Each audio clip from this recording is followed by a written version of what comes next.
Hi guys, welcome to my channel. I'm Juliana. This video is all about how to style a rectangular body type. I've been wanting to do more videos on how to dress according to your body type because I think it's one of the most useful tools you can use to elevate your outfits. When you find styles that complement your body type, your clothes will begin to look like they were tailor-made for you. The first video on my channel was actually how to style the inverted triangle body type, as I am personally that body type, and I wanted to do the rectangle type next because it's actually the most common type. In fact, around 46% of women actually have a rectangular body type, which is pretty wild considering how most of women's clothing is geared towards a more hourglass silhouette. But first, I have a small disclaimer. A lot of the tips in this video will be geared towards making your figure less boxy and more curvy. If you don't care to look more curvy or don't want to change how your body looks with your clothes, then you totally don't have to. Ultimately, what's most flattering is going to be what's genuine and authentic to you. And there's definitely no hard and fast rules saying that you can't wear a certain thing just because of your body type. I mean, by the book, inverted triangle body types are not really supposed to wear shoulder details, but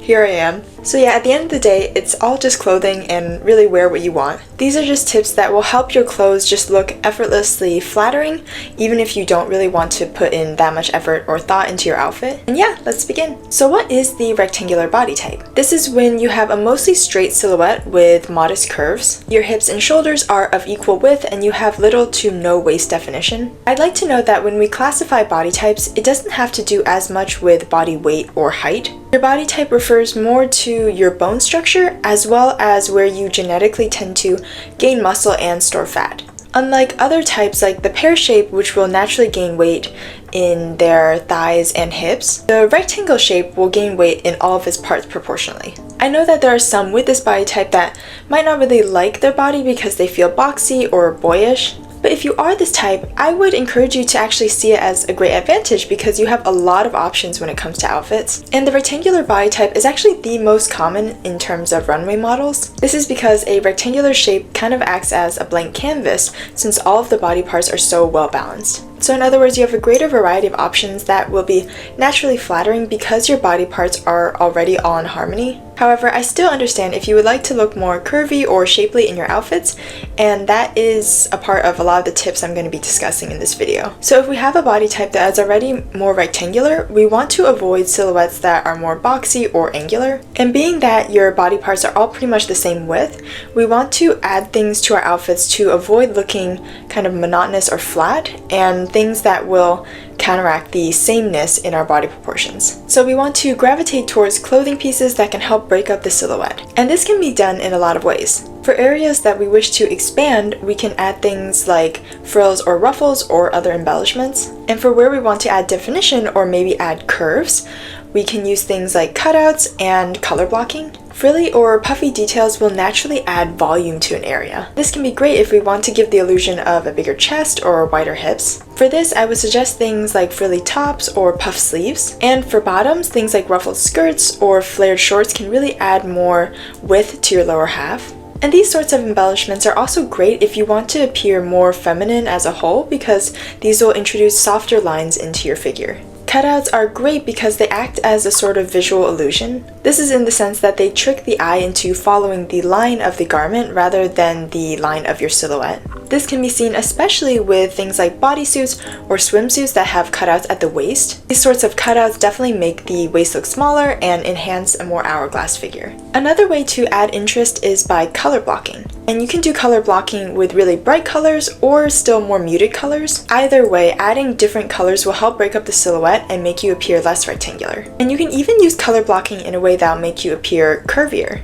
Dark colors are meant to slim and minimize an area, whereas light colors are used to make an area more voluminous or wider. So definitely experiment with building outfits that have dark colors at the waist and lighter colors at the chest and the hips. And this can even be done simply by wearing a dark belt with an otherwise light colored outfit. Alright, now let's move on to necklines. V-neck and plunge necklines are going to be super flattering because they add a lot of emphasis to the waist. It's almost like an arrow pointing to your chest and bringing attention to the middle line of your figure. Rounded necklines like the scoop or sweetheart neckline can also be great because they introduce curves into your silhouette. So in general, look for lower and wider necklines because they're going to visually lengthen the shoulder and and bust area. However, high necklines can also be great since, again, I think this body type is probably one of the most versatile out of the body types. But if you are going to wear something like a turtleneck, try and make sure there's still waist emphasis, like a belt. And this will help preserve definition and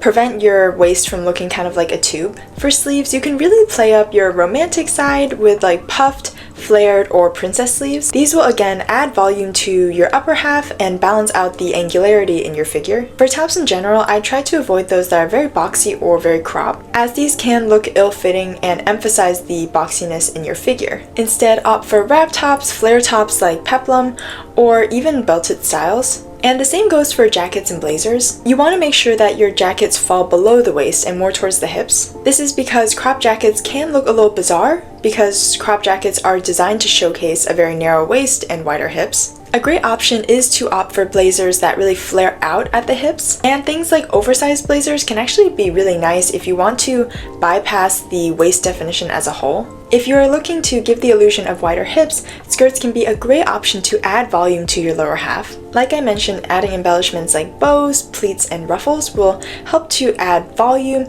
and make an area larger. I'd recommend things like pleated skirts, bubble skirts, as well as more puffy, almost tutu styles. Obviously, still based on your comfort zone and your personal style.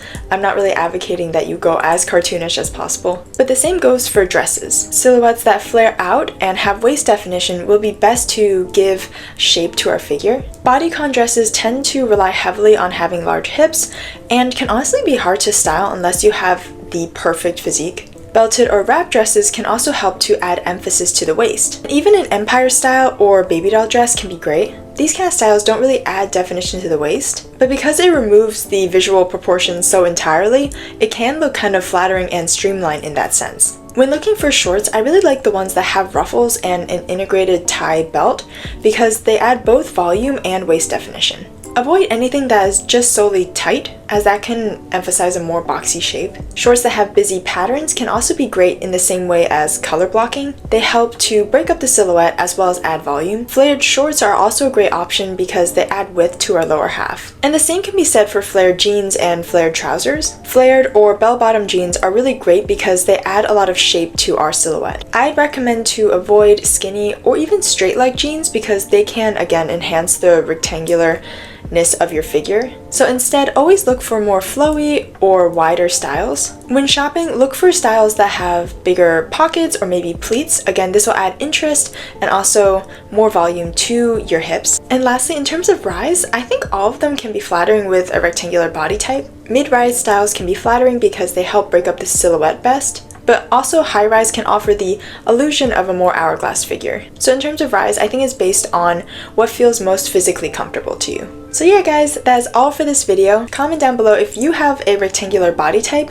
and what kind of clothes you wear that you find to be most flattering. Make sure to follow me on my Instagram and TikTok. I love to post a lot of clothing and fashion content, beauty content, outfit inspo on there. And if you like this kind of content, definitely subscribe. We're almost at 15K guys. I'm so excited. Thank you so much. But yeah, I'll see you guys in my next video. Bye guys!